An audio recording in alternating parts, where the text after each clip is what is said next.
ஜெபம் டிவி நேயர்களே, இப்போது ஒரு முக்கியமான ஜெப குறிப்பிற்காக நாம் ஜெபிக்க போகிறோம். நீங்களும் எங்களோடு இணைந்து உருக்கமாக ஜெபியுங்கள்.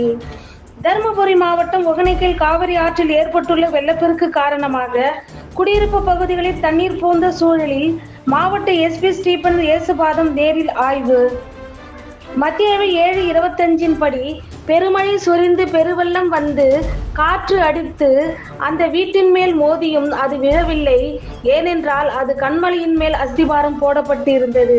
இந்த வார்த்தையின்படி பெருமழை வந்தாலும் வீட்டின் மேல் மோதினாலும் தேவன் தாமே மக்கள் பாதுகாக்கும்படியாகவும் காவேரி ஆற்றில் ஏற்பட்டுள்ள வெள்ளப்பெருக்கினால் காவேரியோர பகுதிகளில் வசிக்கக்கூடிய மக்களின் பாதுகாப்பிற்காகவும் தண்ணீர் சூழ்ந்துள்ள குடியிருப்பு பகுதிகளில் எந்தவித பெரும் பாதிப்புகளும் அசம்பாவிதங்களும் நிகழாமல் இருக்க போர்க்கால அடிப்படையில் அதிகாரிகள் செயல்பட்டு மக்களை மீட்கும்படியாகவும் நாம் பாரத்தோடு ஜெபிப்போம்.